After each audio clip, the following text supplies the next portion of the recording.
Hey guys, so in this video, I'm speaking to a bunch of insurance sales reps and I'm going through like the exact processes they need to do to really be more successful, not only in insurance, but as a sales rep in general. So going over exactly like how they need to plan stuff out, what they need to do, the processes involved, the skill sets involved, and really kind of how they actually utilize the leads that they have, the warm market stuff, the cold market stuff, and how you create a sales process that makes sense and is actually profitable for the individual and also for the business, all right?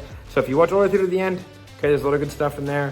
We get kind of down and dirty and nitty gritty with it. And if you take notes, you should be able to take a lot away from it. So make sure you like, subscribe, hit the notification for all that kind of good stuff, and make sure you watch the whole video. Bye.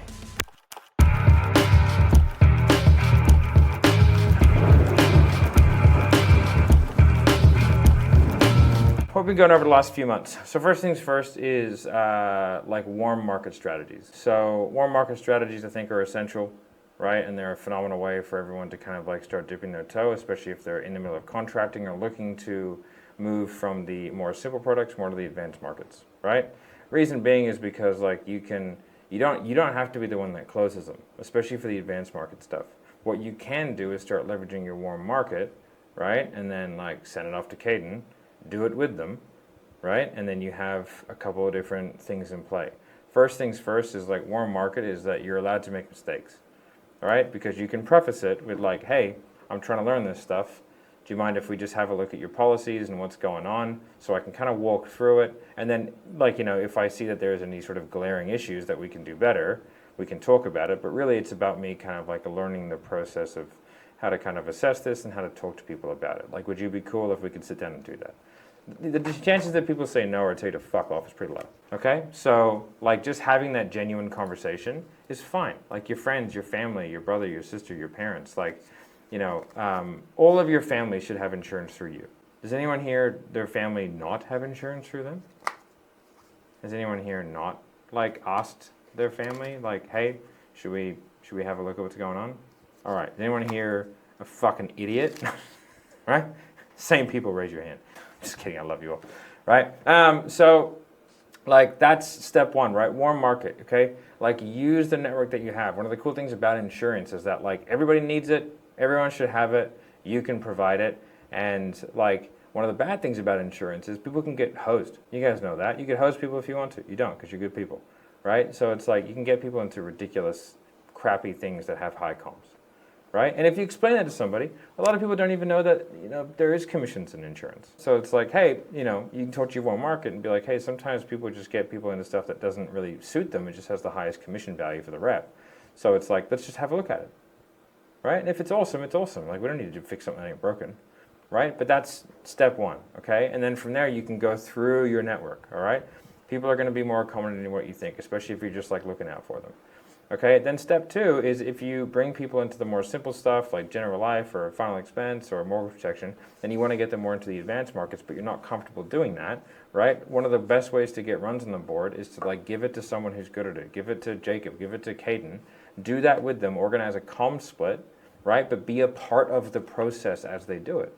Watch them go through it. If you send them 5 people, right, and you're there every step of the way, that's an invaluable learning curve. You will learn an awful lot about it. You get some sort of like, you get some money, right? And all you have to do is kind of, you know, supply the people. So it's a great step to take, and it's not that difficult. So one of the first things that I had everyone do, right, for most of you are probably too new to know this, but is create your, like, your sort of, you can call it different things. You can call it a Dream 100 if you want to, or you can call it like just a 250 list is what I used to call it. So I used to segregate my entire network into A, B, C.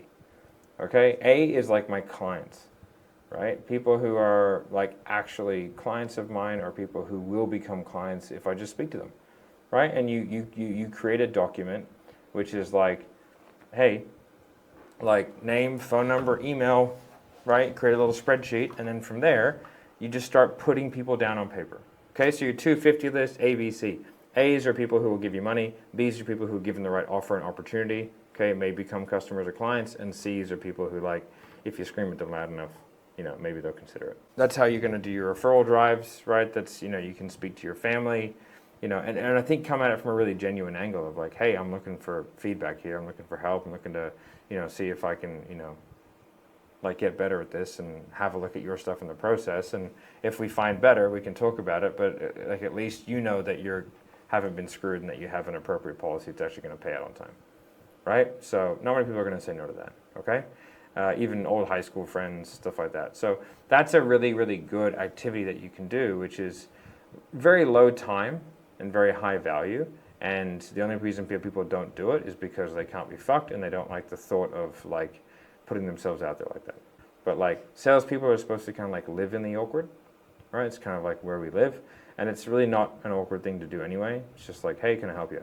Awkward is when a guy comes into your office and tries to sell you something and then you start coaching him because he's doing so badly, right? Which I did yesterday. Okay, so we do that. So warm market, 250 list, and really start to hit that. Everyone in your network should have insurance from you. Your parents should definitely have insurance from you. You should definitely have insurance from you because you still get the comms on certain carriers, right? Everyone know that? Yeah. Sweet. So you're getting insurance your first year is like what, 70% off, 80% off, right? So yay.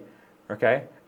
Like your brothers, your sisters, your partners, your network should all go through you.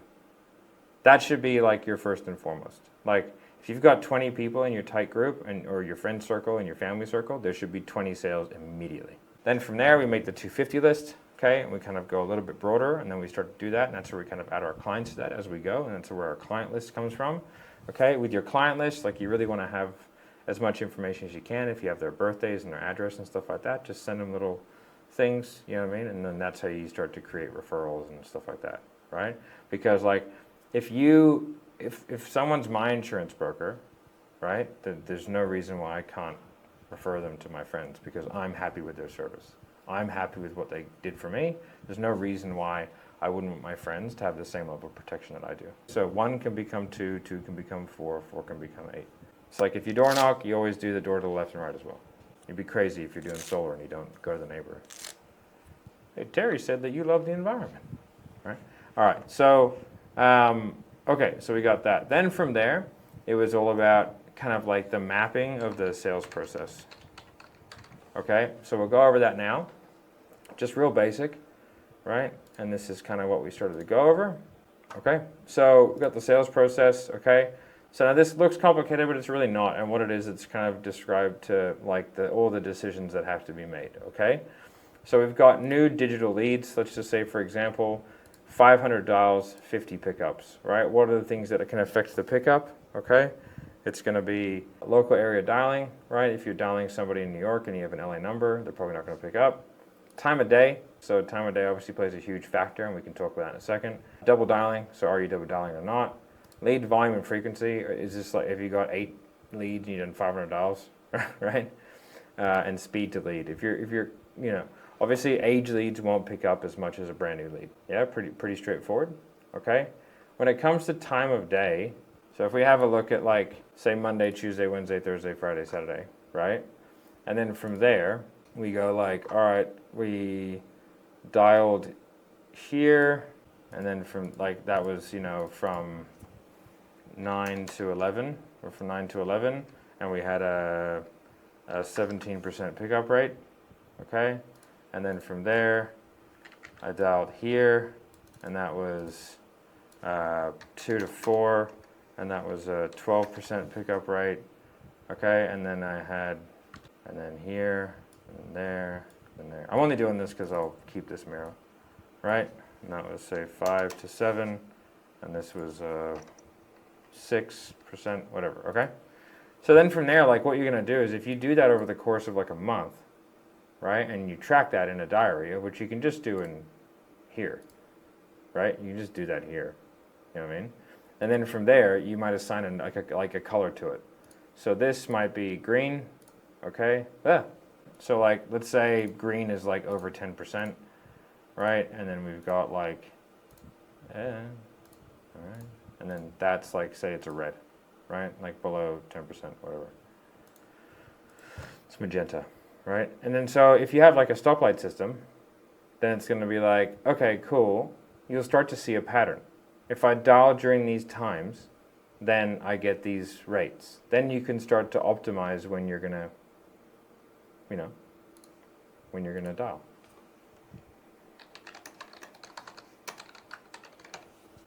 Okay, make sense?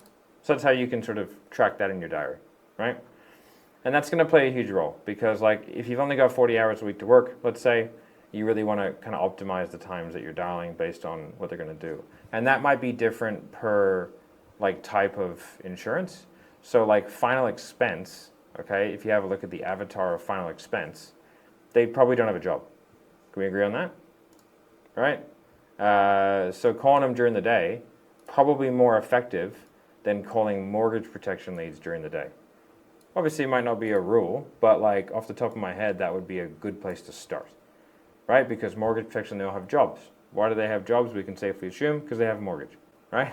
So, of which they would like to protect. So they have a job, so like during the day, they're probably at work, right? So maybe it's after work, you focus on them. Okay, then from there, like once they pick up, okay, then like what happens? Because a lot of people are just going like, pick up, how many bookings? It's not really the whole story. So from pick up, they can tell you to go away, they can have a conversation with you, or they can go to voicemail. The reason why you want to track that is because if you have a really low conversation rate, your opener sucks. Like if you scream like a Wookiee, a lot of people are going to tell you to go away. But if you're Caden and you have that beautiful tonality, you're like, hey, I'm really sorry. You probably had a ton of these phone calls, but it looks like you kind of were looking for some mortgage protection. Is that right? Like, what ended up happening with that?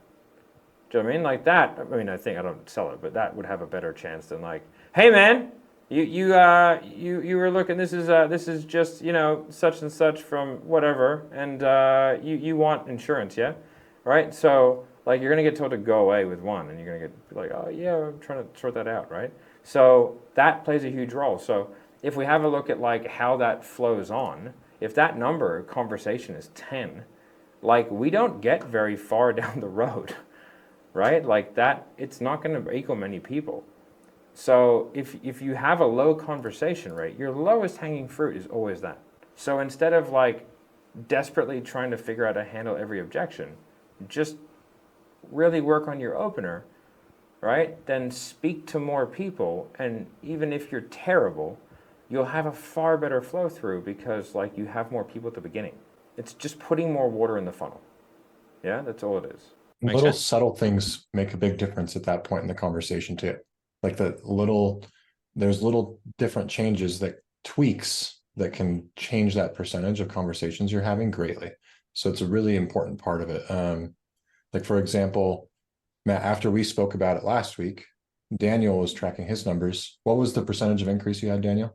Oh, after that, 20. A 20% increase. What was the change you made? I was saying, just had a second to get back to you, and I apologize. I don't know why things didn't get updated. I was saying both of them in the same call. I noticed after reviewing yours, you only ever said one of them. So I switched it to one, and my conversation rate went from like 30 to like, I don't even know, like 38, 37. So if you're looking at 100 people, that's 8 more people, okay, that he's now putting into it. So if he has if he closes 1 or 2 of those, like that's pretty significant through the taking away one question, right? So not doing something is going to increase, like let's just say that's 1 extra sale a month, it's 12 more sales for the year, right? Because he's having a conversation with 8 more people. That's a lot, it's a significant difference. And so you have, poor opener, bad tone, like saying too much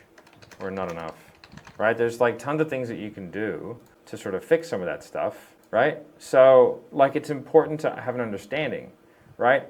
Also, that'll kind of, if you're getting tons of voicemails or whatever, you know what I mean? Like that could tell you you're calling at the wrong times. Now, because we're doing leads, and because like that, from there, really your goal is to qualify people into mortgage protection, general life, final expense, or not qualified. Pretty much, unless we're doing advanced market stuff. But this is outbound leads, generally speaking, it's going to be the more simple stuff. And so if they're not qualified, it's a see you later, bye, of which you may then put into like a follow-up sequence. But the reason why I want to know this is because this lead source is producing this. And if we have 3 lead sources, right, and one of them is $5 a lead, one's $10 a lead, one's $15 a lead, but the $15 lead one produces 90% mortgage protection, right? it might be a beneficial business move for you to go with that, even though it's more expensive, over the one that produces 90% final expense. So without tracking that, you'll never know that, and you're potentially putting the money into the wrong part of your business, right? You are a business owner now. You have cost of goods sold. You have like all those things. So like understanding and tracking the efficacy of your lead sources is really important. Make sense? You know, B5 leads produce this, and you know, yada, yada, yada, right? So then from there, you want to be able to distinguish that. And then you want to have a process in place for all of them. Now, mortgage protection, pretty much we're going to offer them a call because we need more information, and we probably don't have enough time to go over that on that call. And then we're going to, you know, book the call, and we're going to get a thanks or a no thanks. So the reason why I want to know that is because, like, how am I offering the call? Is it being offered well? If I'm offering 10 calls and 8 are saying no, that could be trouble. Like, I would like to know that. So, and then from there, general life, we can offer the application, submit application, no thanks, approved, denied, underwriting, okay? Then from there, if they get approved, follow up the next day, send the email with all the details, show, no show. It's never gonna be 100% sure. Anyone who tells me 100% anything, it's like, that's not true.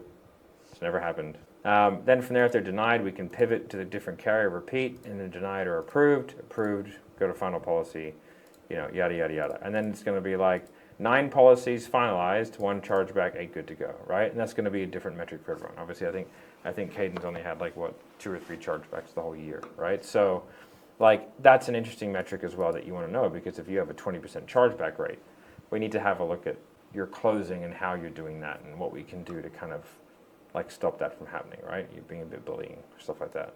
But I think like that's why it's important to kind of track this stuff, is because first of all, if you think that you're, you know, having 8 approved here and then 2 more approved, so if you think that you're selling 10, but you're really only selling 8, then that could be trouble if you're forecasting, right? Which I hope you are, because, you know, you really should be, right? And we can go over how to do that in a minute, okay?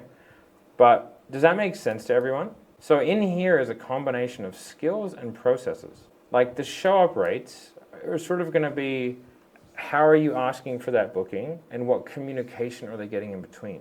Are you booking out 7 days out? They're going to no show, right? Like they just forget you exist, right? Are they getting too much? Are you overwhelming them with information? Are they not getting enough information? And again, like there's no one thing that I can tell you which is the right answer. All I can do is say, if you track it and try different things, then you will come up with the right answer for that particular time. And then as time goes on, if it starts to become less effective, then we just make small changes, knowing that we have a good foundation. Because nothing is perfect, and marketing and sales have like an ebb and flow to them. Just things change. You know what I mean? So, and it's because like the more effective a marketing campaign is, the more people use it, which means that the more numb the market gets to it. And then a different style of marketing then goes to the wayside, and then people stop seeing that style of marketing, and then from there, that someone starts using it again because no one's using it, then that comes back into trend. That's how it works. Especially in like, there's a pretty fast rotation of things, you know what I mean? Like there was a time where we stopped doing discovery calls at 7th level altogether, and then they've been brought back, right? So, you know, it's just kind of a cyclical nature of sales and marketing, because people are inundated with sales and marketing all the time. And so you need processes that don't necessarily look like sales and marketing processes, which is a difficulty. Okay, so once we've kind of done our warm market, created our 250 list, and mapped out our process, then from there it's about putting in the data tracking, and then starting to like figure out what it is you're good at, what it is you're bad at, and then using that to kind of mold what you're working on. Yeah, and then from there it's about just kind of getting better day to day. Alrighty, that's basically, you know, what we're running. And then what we went through like last week was sort of starting to understand the real problem sets. So sort of the 5 key questions that we want to answer, and this helps us to understand our avatar. What problem do you solve? What's the root cause of the problem? How do those problems affect your prospect personally? What are the consequences of not solving? And then how does your solution solve the problem? So what we went over was final expense, okay? And the sort of quote that we sort of came up with was like, you know, a society grows when old men plant trees whose shade they shall never sit. Oh, it's a shade that, yeah, okay. So some guy said that a long time ago.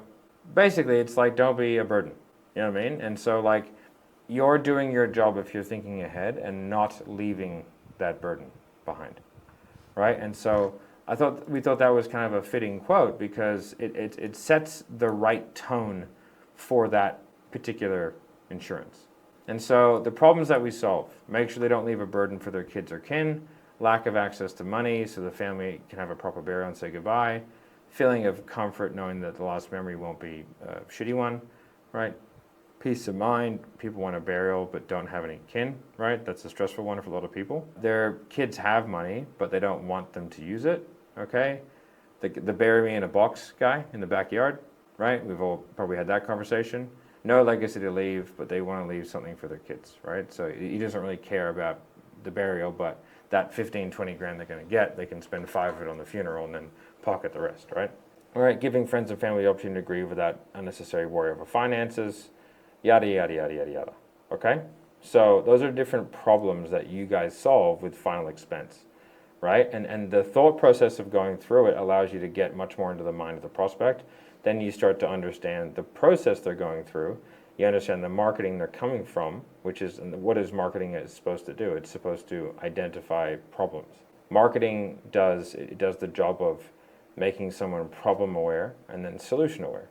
Hey, the problem is, like, you don't have any money to bury yourself, or like you need some, you know what I mean? Like those are the problems, right? And then from there, they become solution aware with like, oh, there's a thing called final expense insurance, okay, which will cover that. They're like, oh shit, I didn't know that, right? And then from there, like your guys' job essentially is to make them sort of brand aware and product aware.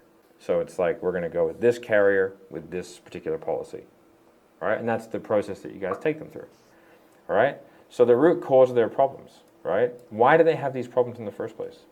Again, this is going to give you just a thought process around it by having a look at these and then putting them in there. And it's like, oh, okay, I start to understand these prospects a bit better now, which means you can start to predict the conversation a bit better. You could even take all this, put it into a chat GPT, and then tell it to make a persona of a couple of different people, and then you can talk to it and ask questions. Make a persona around the person with these problem sets. Done. And then it's like, give it a name, give it where they live near you, income level this, right?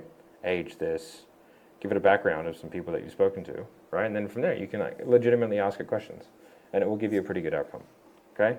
But having an understanding of how the prospects, the root cause of it, well, like that's sort of part of your presentation, right? Like when you're, you know, that's sort of how you're linking everything together. Like this is the problem that you have, and the root cause of that is this, and this is how we solve it, you know?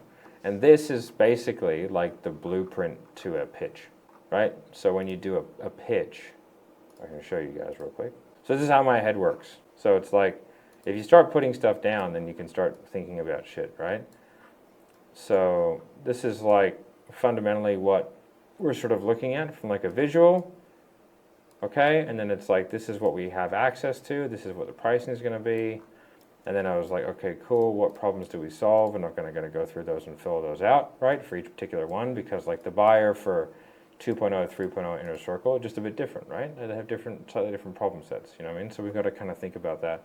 And I'm going through all the survey data that we have, right, to kind of pull out the differences between the 2.0, 3.0 inner circle buyers and what problems we solve for them specifically, so that I can create really nice custom bespoke understandings of avatars, right? And we have a pretty good avatar mix. But then from there, like this is how you craft together a sort of presentation. So you've got sort of 3 main types of presentation, which is presentation right into funding options, right? So like that's more of a quick one, which we would do. You've got a presentation then into a call for a proposal. Because proposals where you talk about money, presentations where you talk about features and benefits, right? And like what problems it solves for you, and all that kind of stuff. But the money is really kind of like, this is exactly what we're going to do and for how much.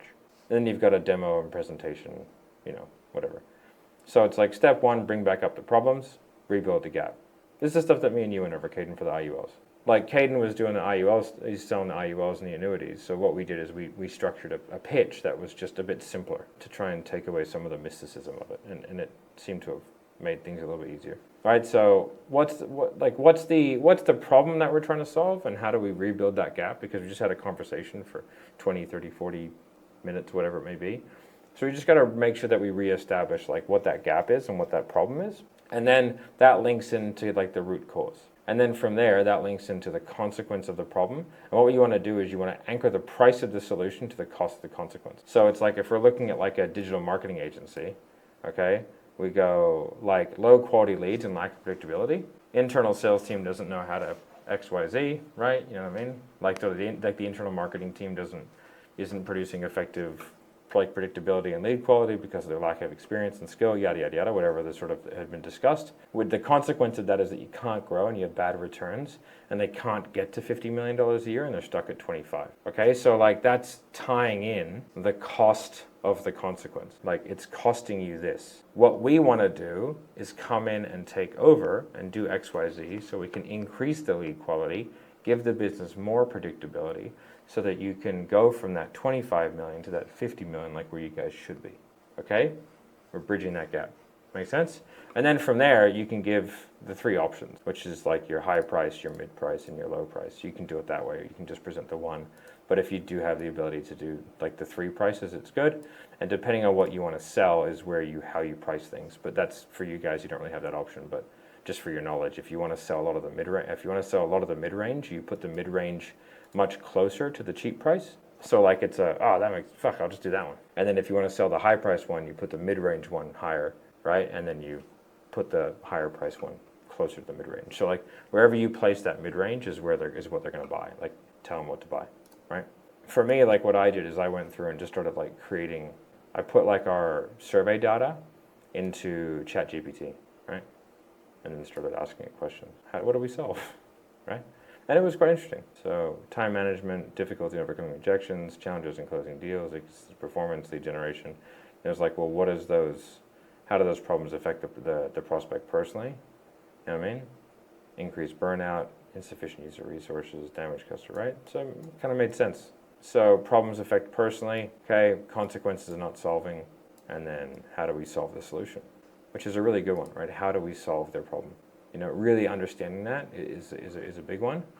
And then from there, you just do it, you can create a client avatar, like who are you selling into these things, right? Like who is ideal for final expense, who's ideal for annuities, who's ideal for mortgage protection, you know what I mean? And then, by doing all this stuff, like you just start to really understand exactly like who you're talking to, what their problems are, and then you can start to sort of really make the conversations a lot easier. And then from there, we went through goal setting, right? So you want to make 20K per month. If your average commission is $500, you have to do 40 sales. I need to present to 120 people to make 40 sales, right? To present to 120 people, I'm going to pitch, say, 60 of them over the phone, and I'm going to book 60. I'm going to have 60 people on a call that I do that with. And then from there, to get those 60, I need to book 80 to get 60 to show up, right? To get those 120 people, I got to offer it to 200. To speak to the 200, I got to get 400 to pick up. To get the 400 to pick up, I got to do $4,000. To get the $4,000, I need to spend $5,000 on leads. Easy peasy. Make sense? And then from there, time management. Now that you know what you have to do on this perspective, now you know how much sales time, how much admin time, how much training time, and how much time you're going to spend on pipeline. Right, then that will give you how many hours you have to work. And then from there, you can go through and you can set up your diary as such. Is that pretty clear? That is how to be a successful salesperson 101. Any questions? On the IULs, I noticed that you went through with like the problems that they are coming up with. Can we jot our own things down, or should we just kind of follow your guys' script and do all that? Because it sounds like you're making us kind of having us do the whole process of kind of discovering all that with our avatars. I'm curious, should we go through that entire brainstorming, or should we just kind of like, hey, you know what, here's a script, this is what we got, just keep this in mind? I mean, I would highly recommend going through the process because you'll understand your avatars better, and like the more that you understand the problem sets of the customers that you're speaking to, the more you'll be able to identify what the actual key and core problems are. Most salespeople, the reason why they don't make sales is because they fail to identify the actual problem that the prospect's having. Right? That's 99% of the time. If I listen to a sales call, I can go, you missed it, it's done. Right? Because then what you do is you end up kind of like doing problem awareness on things that don't really matter. Then you do solution awareness based on a problem that doesn't matter. So then the solution doesn't really carry the same weight because it's not based on the actual problem. So you're not actually getting like what the key like motivating driver is. And then from there, the consequence is meaningless because it's tied to solving a problem they don't give a fuck about and getting to a solution of which they're like apathetic at best, right? And that's 99% of sales calls, right? So, and it's basically because like sales, for lack of a better term, most salespeople are incredibly fucking lazy, right? And so like what they do is they just kind of like go with the flow and get leads and kind of do their thing. And that's why Steph Curry does Steph Curry things, right?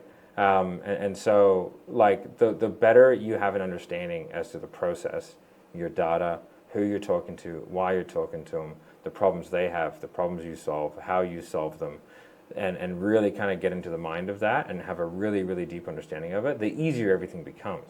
And then from there you can start to, like when you're tracking your data, then you can start looking at things and going like, okay, well, what am I not getting here? What am I not seeing? What am I not understanding? Because, everything might sound right on the surface of it, but really, you're having the same conversation with a final expense person as you are with a mortgage protection, when really they're just a different type of person. Kind of like coaching yourself. You can coach yourself once you have all this. Yeah. Like, I mean, no one's gonna, you'll coach yourself better than most people will be able to coach you because, like, you understand your thought process, right? Like, seeing blatantly obvious things, but, like, the decision tree within a sales call is what really determines the outcome. Like, the execution of it is the thing that takes time and all that kind of stuff to get better at, but it's like the decisions that people make within a call. I can tell if someone's any good very, very quickly, even if they're using a garbage script with terrible tonality, right? But you can hear it's the probing and it's the thought process and being able to justify their decision making, right? If people are like, I don't know, it's like, well, that you weren't doing the sales call. The sales call was happening to you. You know what I mean? And it's So that's really the reason why most sales aren't made. It's just because the salesperson just really doesn't understand what's going on, or they're sort of overwhelmed with like the script and the people because they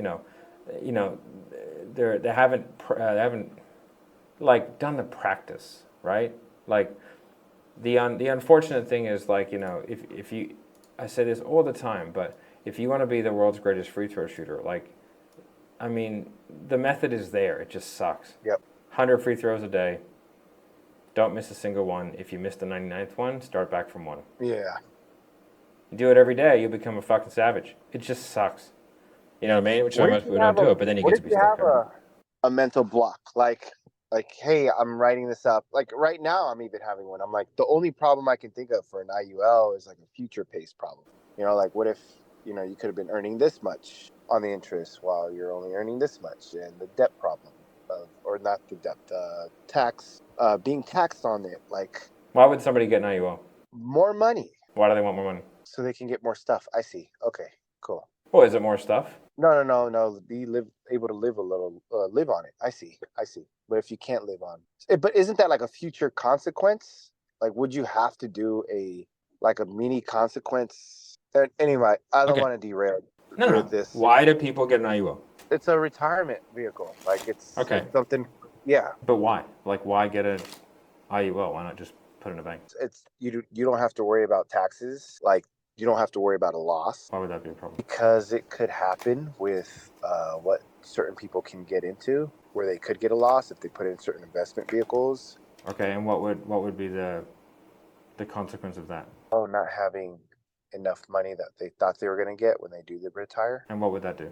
Oh, they'd be stressed out. Okay. Why would they be stressed? They might be in an income that is not up to par with the living expenses. Okay. And what would happen like if they didn't fix that? They'll be living in, I guess, poor standards, not the standards that they're used to when they did have an income. Okay. And then what would the possible ramifications of that be? Oh, it could get bad. Rent being too high, they can't afford their home. It could be trouble. Yeah, it could be trouble. All right. So why not just bury your money in the backyard or go do Robin Hood? You know what I mean? Why not just go and do this themselves? Why not just find some good investment vehicles and kind of do that? Well, I don't want to put myself in that horrible predicament. Okay, thanks for the journey, Matt. That's exactly what I need. Yeah, but you can go further in the rabbit hole. The reason is because they don't know what the fuck they're talking about. I have a wealth management guy. Do you know why? Because Because I don't know what the fuck I'm talking about. He messaged me the other day. This is what he messaged me. Because I don't mind asking stupid questions. He said, also with your approval as we work towards the X amount that you're happy with me moving overnight into fixed income earning 8 to 9%, which gives us a solid LVR liquidity and less volatility than equities. I'll create a new investment strategy tomorrow and send it over. I was like, what the fuck did you just say? That's what I said to him. I said, what the fuck did you just say? Send me a voice note. I don't know what the fuck you're talking about, bro. Like, that's your job. You know what I mean? So, like, you know, and then he messaged and he explained it to me. I was like, oh, yeah, do that. Right? You know, so that's like, it's not my job to know that. Like, I don't care about it, right? It's not my job to understand market volatility and, like, you know, secure strategies for like a capital growth versus a cash growth, you know, versus like, you know, if I'm someone who's younger, like retirement planning, chances are you're doing capital growth. When you're older, you're doing cash, right? You want to be able to pull out an income from it. I don't care about an income. I make enough money, right? So everything's just going to build it so that when I do retire, what do I have? An income. Why do I want that? Because I don't want to pull from the wealth that I've managed to create over my life, because I want to be able to give that to my kids, right? I want to be able to buy my kids houses. I want to pay for my kids' weddings. I want to do all that stuff. And so, like, you know, there are just flow-ons and consequences, and I think, like, it's a really important thing to think about the prospects that you're speaking to, what problems they have and what you solve. And really, a lot of people don't understand their products enough to really understand how they solve the problem, right? Like, Caden, you understand IULs and annuities pretty well, right? So, like, to you, like, why is an IUL a good thing? Like, why would someone benefit from it? Also, like, for business owners, like, I think I could be wrong, but I'm pretty sure IULs are basically impossible to get to. So, like, if you get business owners, like, from an asset management strategy, like if your business gets sued to the shithouse or some regulator comes in or whatever, like, they can't go after that asset.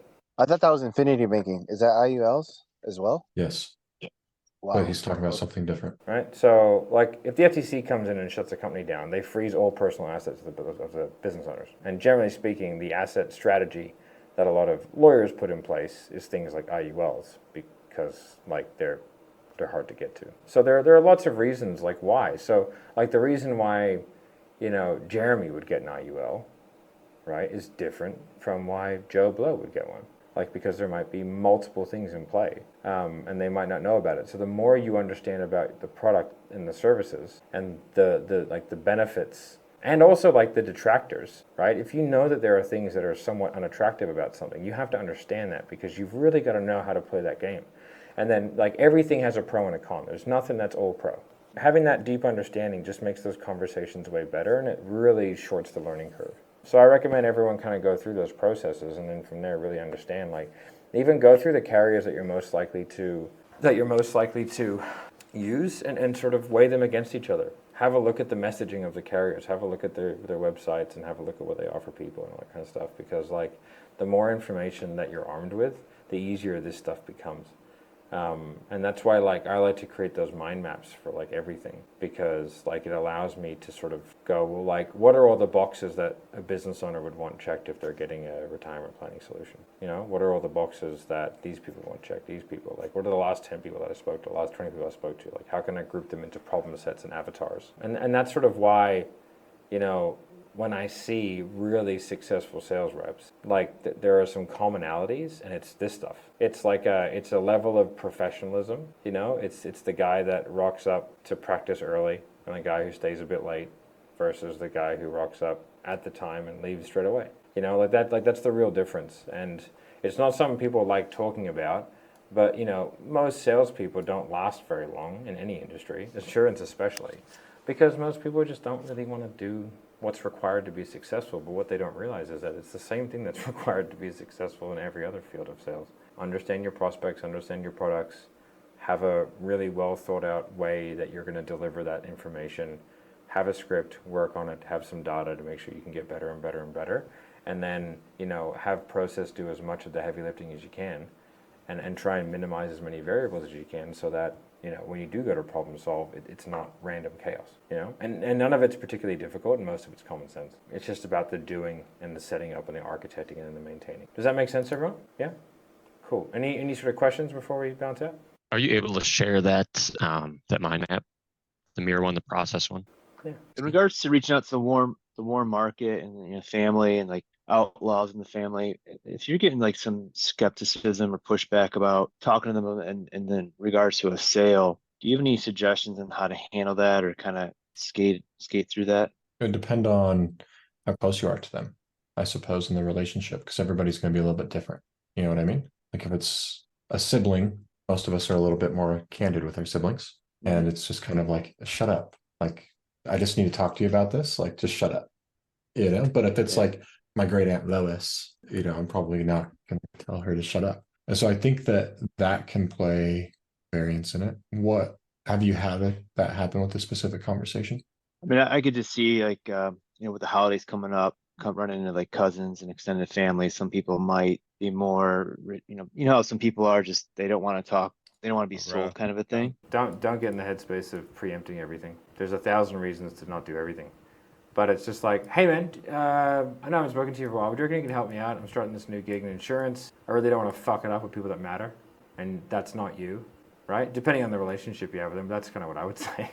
And then just go like, do you mind if I could we spend 20 minutes, maybe not now, obviously, because we're eating food and doing Christmas stuff, but maybe next week I could book in with you 20, 30 minutes, go through what insurances you have, because what I'm trying to do is learn how to audit people's shit to make sure they haven't got screwed over. Because I don't know if you know this, but there's good commissions in insurance, and some people just sell the stuff that gets them the best. So do you have insurance?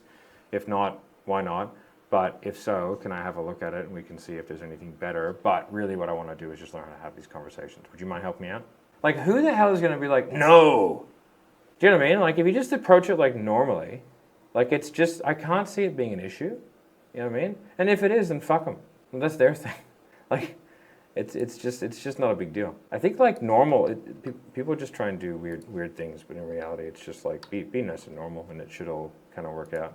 Agreed. Good. All right, guys, that's it. I'm done. See you next week. Put that coffee down.